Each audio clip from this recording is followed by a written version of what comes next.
డబ్బు నిజాయితీగా సంపాదించాలంటే కష్టం, కానీ మోసం చేసి సంపాదించాలంటే ఈజీ. ఇదే ఫార్ములా అప్లై చేసింది ఆ కిలాడి లేడీ.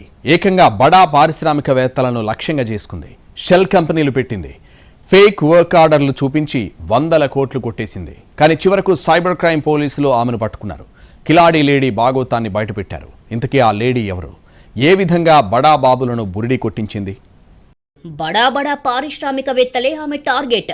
వాళ్ల వద్ద నుంచి ఈజీగా డబ్బులు సంపాదించాలని స్కెచ్ వేసింది. తన కంపెనీలో పెట్టుబడులు పెడితే భారీగా లాభాలు అంటూ ఆశ చూపించింది. తన మాటలతో వారిని బుట్టలో వేసుకుంది.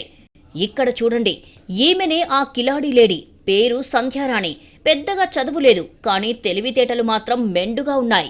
ఈమె పెద్ద వ్యాపారస్తుల వద్ద దాదాపు 500 కోట్ల రూపాయలు వసూలు చేసింది. నిజానికి చూస్తే ఎవరూ నమ్మరు, కానీ ఇప్పుడు హైదరాబాద్ సిసిఎస్ పోలీసులు ఈమెను అరెస్టు చేయడంతో సంచలన విషయాలు వెలుగులోకి వస్తున్నాయి. బడాబాబులను మోసం చేసిన కేసులో ఈమెకు ఆమె భర్త శ్రీధర్తో పాటు తమ్ముడు ఎమర్తి రామ్దాస్ సహకరించారు. ప్రస్తుతం వారిద్దరూ పరారీలో ఉన్నారు. సంధ్యారాణి కన్నింగ్ తెలివితేటలకు ఏం తక్కువ లేదు. ఈజీ మనీ కోసం ఏకంగా 40 వరకు షెల్ కంపెనీలు పెట్టిందే. లేని కంపెనీలు ఉన్నట్లుగా నమ్మించి పెద్ద పెద్ద వ్యాపారవేత్తలతో వాటిలో డబ్బులు ఇన్వెస్ట్ చేయించింది. వాటిని ఆయా కంపెనీల పేరుతో ఓపెన్ చేసి బ్యాంకు ఖాతాల్లో డిపాజిట్ చేయించింది. ఆ తర్వాత ఆ డబ్బులను పలు మ్యూల్ ఖాతాలకు మళ్లించింది. ఇందుకోసం దాదాపు 1800 మ్యూల్ ఖాతాలను ఉపయోగించుకుందంటే మామూలు విషయం కాదు. అలా మ్యూల్ ఖాతాల నుంచి చివరికి తన అకౌంట్లకు డబ్బులు మళ్లించుకుంది.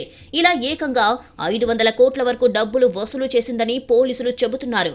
ఎంత పగడ్బందీగా చేసినా క్రిమినల్స్ ఎక్కడో ఒక దగ్గర దొరికిపోతుంటారు. సరిగ్గా సంధ్యారాణి విషయంలో కూడా అదే జరిగింది. ఓ ఇండస్ట్రియలిస్ట్ ఫిర్యాదు చేయడంతో సంధ్యారాణి బాగోతం బయటపడింది. ప్రస్తుతం ఆమెను సిసిఎస్ పోలీసులు అరెస్టు చేశారు.